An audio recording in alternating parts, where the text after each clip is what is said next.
нов разговор на наредниве минути во Македонија наутро, кој што сум сигурна дека никога нема да остави рамнодушен. Филмското парче кое што ќе го погледнеме во продолжение совршен вовед во разговорот. Never return to Macedonia. So why did you return now?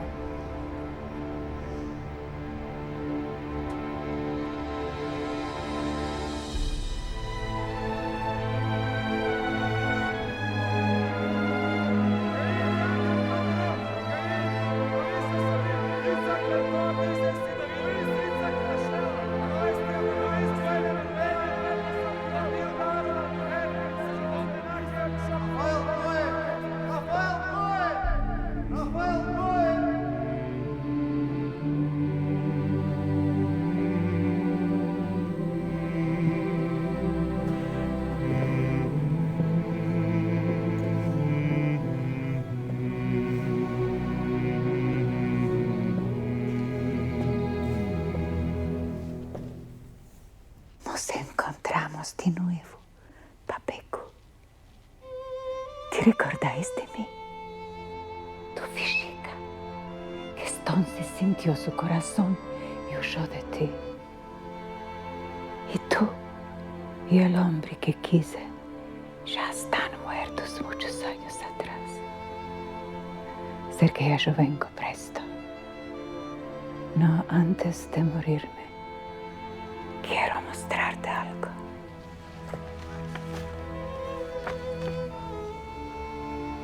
Estos son mis filhos y mis filhas, sus maridos y sus esposas,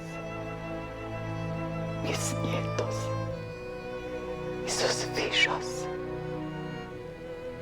Ellos son frutos de mi traición. Frutos de la sangre tuya. Ellos son mi prueba que una mujer puede dar cones. Yo gané el yugo, papá.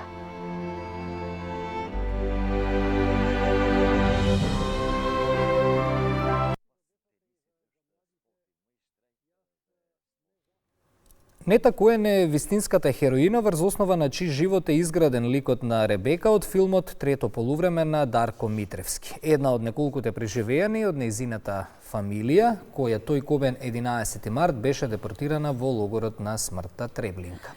Но денеска во Македонија наутро со нашите соговорнички, инаку нејзини директни потомци, одлучивме да не говориме ниту за траумата, ниту за најголемиот геноцид во историјата на човештвото, кој и денеска, меѓу другото, не опоменува дека никогаш не треба да се повтори, туку како и колку љубовта може да спаси и да лекува. Особено чести задоволство ми е што во студиото 3 на Македонската телевизија ово утро ги имаме Валентина Зафировска и Емилија Младеновска. Добро утро и добре ни дојдовте. Добро утро. Добро утро, добро најдовме.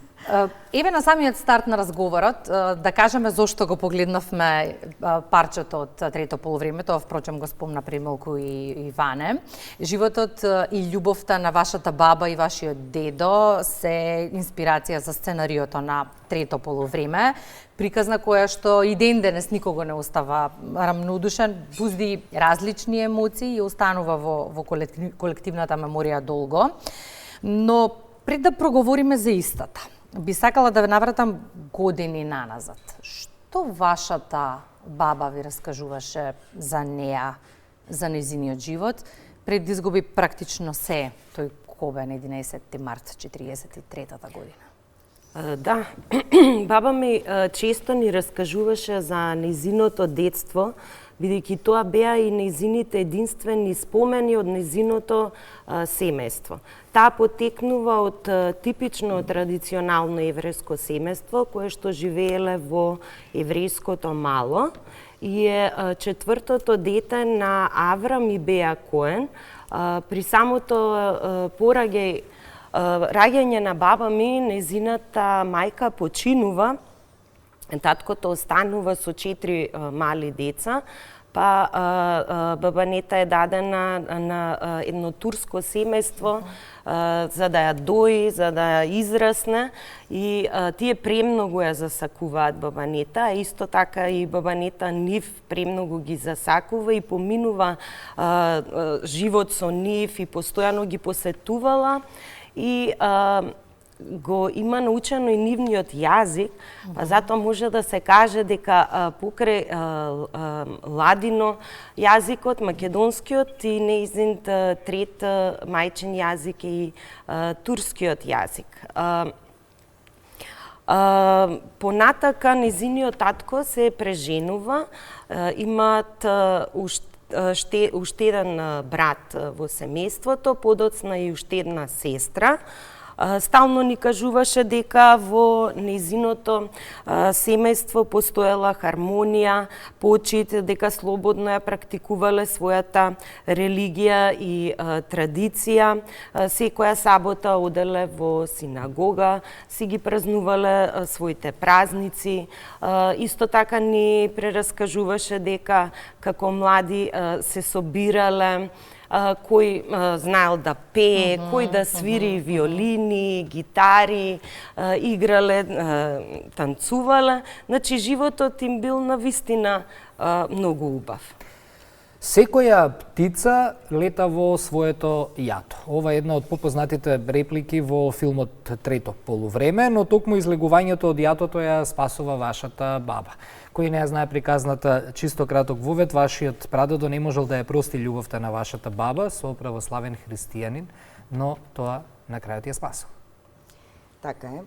Значи, навистина птиците најдобро летаат со своето стадо и бидејќи баба ми е родена во семејство, традиционално патриархално еврејско семејство, кое каде што жената има света улога, каде што таа ги раѓа децата, се грижи за домот, за семејството, за одгледувањето, воспитувањето, за културата, моралните, културните вредности на тоа семејство. Значи, нормално посакувал за својата ќерка да одбере птица од своето јато. Дедо ми пак потекнува од македонско традиционално семејство, кое исто замислувало за мојот дедо, кој бил едно преживеано машко после повеќе ќерки. Замислувале да имаат да одбере сопруга која што ќе продолжи таа нивна традиција и ќе биде од нивното јато. Меѓутоа, љубовта нема правила, нема граници, не бира по религии, по раса, по боја и така натака. Нив им се случила љубов. И едноставно таа љубов ги направила одважни, похрабри да посегнат да создадат нешто ново, нешто свое. И покрај противењата и неодобрувањето на почетокот и од едното и од другото семејство, сепак таа реплика дека секоја птица лета најубаво лета со своето јато, не се покажа дека не е апсолутна вистина, дека токму тој момент што го напуштила одлуката да го напушти јатото, ја спасило незе од тој кобен 11 март. Го слушнав деновиве и го изгледав убаво интервјуто на вашата баба за фундацијата Шоа на Стивен Спилберг, кое што меѓу другото ги документира судбините на голем број преживеани евреи во Холокаустот. И настрана на тоа што неколку пати ме доведе до солзи, тоа е едната страна, една од најпотресните реченици во целото интервју ми беше последната, вели: ми е жал, како да не ви е жал од толку луѓе да бидеш сама во животот. Но не останала сама. Тука бил вашиот татко, тука било целото семејство на вашиот татко, пријателите, соседите, кои што меѓу другото не само што ја сакале, туку ја штитале и криеле низ годините. Така е. Баба ми до крајот на својот живот ја чувствуваше болката и празнината за нејзиното семејство. За време на војната семејството на дедо ми навистина одигра огромна улога во штитењето на баба ми и спасувањето. Меѓутоа, исто така баба ми кажува во сите интервјуа и на нас нима кажувано дека исто голема улога одиграле и комшиите нејзини, кои што ја криеле, известувале доколку се наближувале војници, ќе пренесат, се криела со своите деца по подруми, тавани. Почесто ни спомнуваш исто и дека самите деца кои што играле знаеле дека имало еврека во малото, меѓутоа не ја издале. Има една изрека што баба ми стално ни ја кажуваше од нејзиниот дедо, дека Господ е еден, а комшиите се вториот. Со самото тоа се кажува дека комшијата секогаш е тука, прв да помогне и во добро и во лошо. Како ја паметите? Јас го слушнав вчера и неформалниот разговор меѓу вас и колешката Кристина, кога се подготвувавме за интервјуто. Забележав не само кај вас, туку и кај неа набој на емоции, додека деновиве се разговараше и се договараше ова интервју. Што е тоа што на секое спомнување на вашата баба и денес ви носи солзи на очите? Како ја паметите? Знаете како? Баба ни имаше една правоаголна кутија, која што за неа беше нешто непреценето богатство. Во таа кутија ги имаше сите слики од нејзините браќа, сестри, братучеди. Постојано знаеше да ни ги покажува, да ни раскажува со воодушевување за секој од нив. Секогаш гледаше да ни ја каже убавата страна на нас децата. Не знам, низината тага во очите се чувствуваше. Понекогаш и не знаеше дека ние ќе ја видиме, меѓутоа имавме видено како ги вади сликите, да ги гали, да им збори, како едноставно го чуваше споменот на своето семејство. И вчера кога зборувавме, се договаравме за разговорот, неколку пати спомнав, па во право било дека кажувала дека исто како и реченицата во филмот и жената може да дава голови. Тоа е една од последните реченици меѓу другото на Ребека во трето полувреме.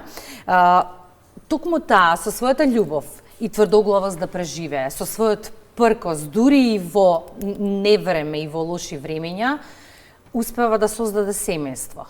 Успеа да создаде поколение кое што денеска години подоцна ќе зборува за неа. Тоа е пркосот на жената.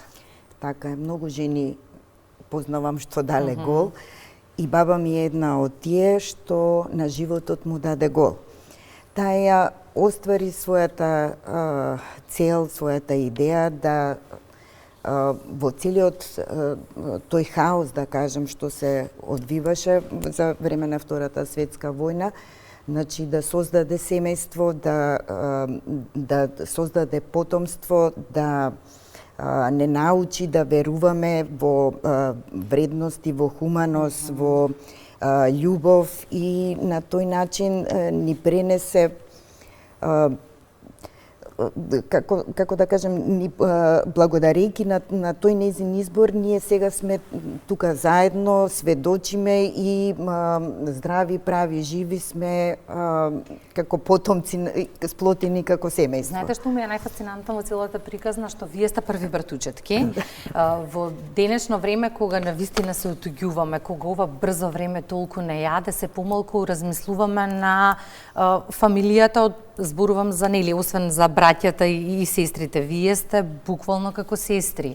И неколку пати во разговорот ми споменавте, јас без Емилија ништо, Емилија без Вале ништо, што е навистина за почит и нешто што треба да го потенцираме, дека ако во тоа време можело да се создаде нешто убаво, ние имаме едноставно задача да го одржиме тоа и да се држиме како семејство. Во Ванита имаше уште две внуки, да ги споменаме, Александра и Анета.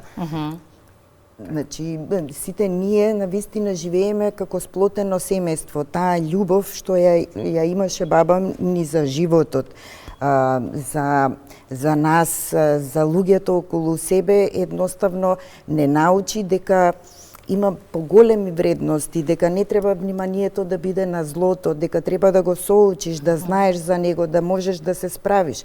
Но животот значи љубов, значи светлина. И тоа е тоа за кое што таа сакаше да зборува и сакаше нас да ни го остави како наследство. Вашата баба беше многу стара кога филмот излезе, но каква беше вашата реакцијата на вашите татковци кога го гледаа филмот?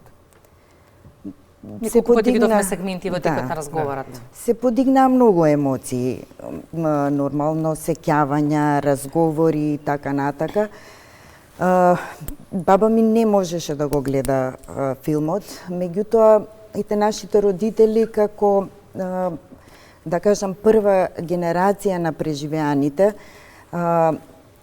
направија многу, се потрудија низ своето живење, актување, делување да создадат, да ја пренесат таа култура, тој еврејски идентитет, да не изградија, ја реновира зградата на еврејската заедница. Татко ми беше председател во еден период на заедницата и заедно со сите активни членови на тоа прво колено, да кажам, од преживеаните. Тука морам да споменам семејствата на Садикарио, на Самоковлија, на Жамила, Леви, Шами, Мизрахи,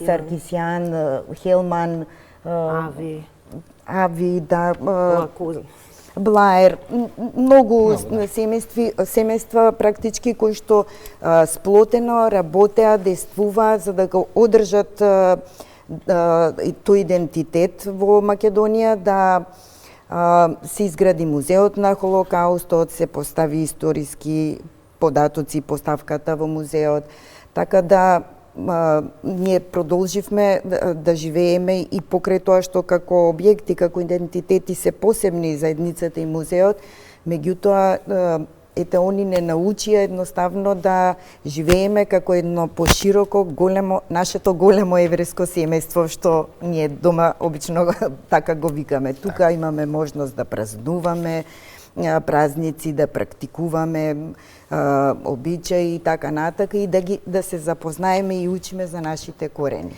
И како што започнавме, така и ќе завршиме, иако имаме уште многу прашања, но еве ќе оставиме за следно гостување, за повторно да се сретнеме овде.